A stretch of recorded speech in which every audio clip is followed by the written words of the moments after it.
Hello once again, foolish mortals. You have stumbled across another episode of the Weekly Waypoint. That's not my normal sign-on. It's not going to be a thing, but I just felt like trying it out. Today, we are continuing our trip down open-world racing. I was going to say memory lane, but it's not entirely a memory lane, especially since this is the most recent entry in the series. We're playing Forza Horizon 5. More specifically, we're doing the Goliath event for like the road racing series. I know we've done like the big marathon event or whatever it's called. It's probably called the marathon event in a previous episode, but I don't funk. Oh no. This is what happens when I record when I'm very low on sleep. I don't think we have done this race quite yet. Even if we have, it's been a while. Might as well do it again. Hey ho. This time I'm doing it in a Hot Wheels car. That's fun. What's fun about this car is it doesn't have a very high top speed for its, like, you know, it's a top tier S2 car. So compared to the other cars on the track, these are only highly skilled driver tires, and so it actually makes it quite a lot more competitive than it otherwise would be. And I have to try and, you know, get my advantages on the corners because this hypercar, this fake hypercar that I'm pretty sure doesn't exist in real life, does handle corners pretty damn nicely. So yeah, a couple of weeks ago we were playing Forza Horizon 3, then 4, and now 5. And if I remember right, last time we left off with Forza Horizon 5, I had spent a damn boatload of time in this game and I was feeling quite burnt out, and I was missing Forza Horizon 4 a bit, and I'd come to the conclusion that something was just missing. Like, don't get me wrong, it was still a 9 out of 10, but Forza Horizon 4 was like a 10 out of 10, if you know what I'm saying. And while Forza Horizon 4 will always remain a very special game in my heart, I'm not even saying that this game is my favourite. In the last week or so, I have come to love Forza Horizon 5. To be fair, I think this just happened to me with Forza Horizon 4 and Forza Horizon 3 as well, even though I played that one later. I play through the game, like its main campaign stuff, and I go, wow, this is a really fun game, and then I kind of leave it. And then the next time I come back to it, I fall completely in love with it, and I think it's Forza Horizon 5's turn to get that treatment. And of course, it helps that there have been 2 DLCs and a whole bunch of smaller updates added to this game in the meantime. I have so much to do. Of course, it's not all sunshine and roses. I do think this has an inferior multiplayer mode compared to... I don't strictly remember if Forza Horizon 4 had the same problems, but the crew mode first, certainly. Just in terms of, like, it's so easy for players to grief. And, like, you know, it's not even... It's kind of apples to oranges comparing the 2 games' multiplayers because they're kind of trying to achieve different things. But in Forza Horizon 5, it is so easy to grief players. I was literally doing the event where, first of all, there's a problem with the seasonal event, and it's been this way since launch, where they put you in a team of players against a team of unbeatable driver tires, the highest level of driver tires. And the idea is you beat them in a best of 3 across 3 races as a team. And that's one of their, you've got to do this weekly objective to get these points. To be fair, you can still get points from other objectives, you don't necessarily have to do that one, but if you want to be a completionist, you're going to want to do this event. And it's just a complete roll of the dice, it's just a complete gamble if your team's going to be good enough. You know, it's because some people don't have upgraded cars as they enter the event, so they're just naturally slower, and they have a harder time of it, and it just, you know, you spend 20 minutes and you lose. Or if you, I guess, a wise player, you realize you're gonna lose and you quit like 20 freaking seconds into it. That's an exaggeration, but I started with the number 20 and I found a way to make it work. But yeah, even worse than that, I've had players just like nudge me briefly out of a way of checkpoints to completely screw me over for the entire race in that event, and I'm like, you realize we're on the same team. So yeah, it's kind of frustrating. I haven't done this week's one yet. I don't know if I'm going to bother. I've yet to just like chill out in online adventure, you know, where you're just doing races. It's not even like ranked or anything like that. It's just friendly online races, which could be pretty fun. But I've actually been spending time in the Hot Wheels DLC. This week I played through the entirety of the Forza Horizon 5 Hot Wheels DLC, and I had a brilliant time. I've also played the Forza Horizon 3 Hot Wheels DLC in the past. It's very similar, it's kind of just like a sequel DLC. It builds upon what made the original one great and makes it even better. But I never finished the original one, and I finished this one, so I think that says a lot about how good that is. Am I coming down with a cold? My freaking throat feels really dry as I'm talking right now. Does my voice sound deep and sultry? No, but this is as close as we're gonna get with this thing. But yeah, I've just been having a great time doing the DLC and also just working my way through the seasonal objectives, and you know, they've been doing a whole back to the 90s thing this month, so that's been pretty cool. Got myself a pretty sick dinosaur costume. I think over the course of the next week I'll probably check out Rally Adventure. In terms of what we're going to be playing next week, I don't know yet. Another open world racing game? More Forza Horizon 5? Something completely different? I don't know. Fun fact, you know that Worms retrospective we've got on hiatus? I said I couldn't do Worms Forza Under Siege because it's not on Steam. Turns out it is on GOG.com. I logged into GOG.com for the first time in years. Turns out I have an account there. Turns out I own Worms Forza Under Siege, so we might have a poke around in there. Or we might not. I don't know. Future Christians' decisions are anyone's guess, least of all mine. I do believe this is the part of a video where I now tell you about the games I've been playing this week, but I think I'm gonna let the Christian of tomorrow fill you in on that, because I am clearly too sleepy to provide decent commentary. The amount of outtakes I've deleted, good lord. And I'm back. That was mere moments for you, but I had to take the long way around. Excellent news, everyone. I do not have a cold. Now, where were we? Yes, video games I've played this week that aren't Forza Horizon 5. I'm still playing a heck ton of RuneScape 3, if you will pardon my language. The Halloween event is now on. You may have seen my video covering some of it. I always love Halloween and RuneScape. When I first started playing in 2007, the Halloween event, it was either on or it had just started shortly after I started playing. I remember the event of going to the Grim Reaper's house and helping him with gardening or some shit. It's been a long time. But most of all, I just thought the Death's Hood cosmetic was the coolest shit ever. I made a spare account so that I could get a spare one. I think I'd heard about party hats and I was hoping they would be tradable or something. I was a dumb kid. I didn't know what I was doing. But I still own the spare account and the original. Def K95 is the spare account. I think he was going to be like a mage pure or something. I don't know. I don't know, man. It's been a long time. He's got 14 magic, 3 defense, and 11 constitution. That's all the skills he's got leveled.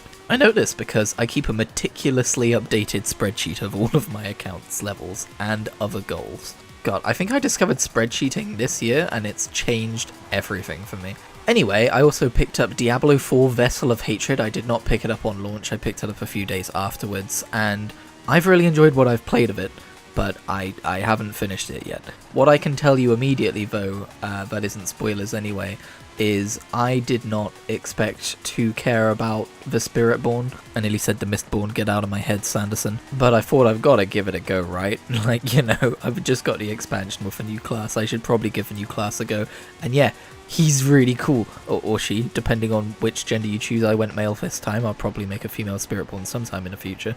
If there's anything about Diablo that's true, it's that you're going to make one of every class, at the very least, if you play this game a lot. But yeah, I should have seen this coming, being a Dragoon main in Final Fantasy XIV, but spear users, pretty cool. I mean, he's not using a spear, he's using a glaive, which is kind of like a double-tipped spear that's a bit more bladed. You know what I mean. He's cool as heck. I love the different abilities. There's this one which is like, it starts off as kind of like this boomerang thing. It's not a boomerang, it's an eagle that you throw out, but it comes back to you, so it kind of functions as a boomerang. You can change it to act more like a chakram, so it spirals out from you. I really like it. He just feels very satisfying to play. The lore associated with the class is kind of cool, like the class quests you do to unlock some stuff. It definitely feels a bit like, you know, my main concern with the Diablo universe and them doing like Diablo 4 was that from what I'd seen in Diablo 3, I just didn't see a lot for them to build on in terms of lore. It felt like, I don't know, it's hard to explain, but it felt to me like everything about the lore of that world had been explored, so there's some things in Diablo 4 which definitely feel like new additions. I could be wrong, I've not played every game in the series, but yeah, there's some stuff regarding the Spiritborn that seems like some new stuff that probably wasn't conceptualized previously, and also some old stuff that's been recontextualized to fit in with the new stuff. And that's not a problem, it's not bad, but I'm definitely like, oh, this is new. There's a spirit realm now, that's a thing. We're Avatar now, everyone. It's also worth noting that while I'm not, I have no idea how far through the story I am, let's be real. I don't know how long the main story for Vessel of Hatred is gonna be. I would hazard a guess that I'm slightly less than halfway through it. I can tell you that, like, I was not down for the direction of this expansion at all. It's kind of why I didn't buy it on launch. But I actually am really enjoying the new zones that I'm adventuring through. It might also help that I'm now playing it on PC. I initially bought Diablo 4 on console, and it's weird, right? It's a fine experience on console. It doesn't feel like you're compromising anything, yet at the same time when you play it on PC, you get that sense of, this is where it's meant to be played, though. I have Game Pass, of course, so that's how I'm playing it on PC, and I did end up buying the DLC on PC, so now if I ever decide to do away with Game Pass, I'm gonna have to fucking buy Diablo 4 on PC to continue. That's gonna be annoying. Something that definitely does feel a little bit weird is the fact that Vessel of Hatred is a direct continuation of the main story, and yet the way the game is made, you are incentivized to roll a new character to start the seasonal journey while you're doing the campaign. And you can do that from level 1, which is absolutely fine. But because it's a direct continuation from the main story, this new character that I've just made is like, yes, I'm definitely the guy who, this is within the first 5 minutes, was force-fed Lilith's blood and did all the main story stuff, and everyone recognizes me. I'm just trying to get it in my head that I'm playing in a parallel universe or something where it was this guy instead of my original guy, but it definitely feels weird. I could have used my original guy, don't get me wrong, but that would have been on the Eternal Realm, and I would have been progressing the season journey separately, and that no one's doing that, let's be real. While thinking about Diablo and getting back into it and stuff, I also reconsidered Diablo 3. I looked at the news posts of Diablo 3, and they're still doing new seasons in that game. Honestly, might fire up Diablo 3 at some point. The new season is starting in that game soon, and I do miss Diablo 3. Diablo 4 is so staunchly like, Diablo 3 never happened, don't talk about it, don't think about it, it's not a thing. Which is wild, because Diablo 3 was extremely successful despite some people saying how much they wished it was different. And it's to the point where I'm realizing the true sequel to Diablo 3 is Diablo Immortal, and that's crushing because I've tried multiple times to play that game, just like without thinking about microtransactions, without caring, because I can do this with certain games.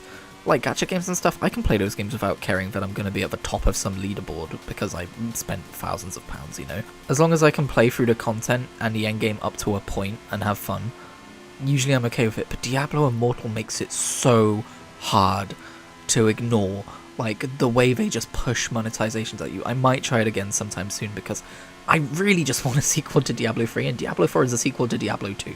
Like, world-wise, it is of course a sequel to Diablo 3. The events of Diablo 3 still happened in that world, but they are barely mentioned, barely referenced, despite being quite monumental to the events of that world, and it just, as someone who signed on to this franchise with Diablo 3 and loves Diablo 3, it's becoming frustrating.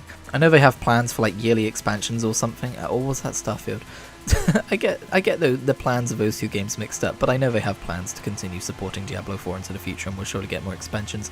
I feel like inevitably we will end up returning to Tristram, and that's going to be a big deal, but it definitely feels like a smashed glass in case of emergency kind of a thing right now. Despite the fact that, to be fair, they have just changed their endgame dramatically to be a lot more in line with Diablo 3's endgame. I've yet to reach that. I look forward to seeing it, but I wish that they would stop snubbing the rest of Diablo 3. Another game I fired up this week was Pokemon Trading Card Game Live, which is a little bit different. I'm not a big card game guy. I don't really have the brain for learning the rules of card games, or like learning the new strategies, and quite cynically, from the outside looking in, I do see it as like pay to win, net decking, all that stuff. It doesn't seem all that fun to me, and yet there are still moments where I'm like, I do wish I could get into Hearthstone.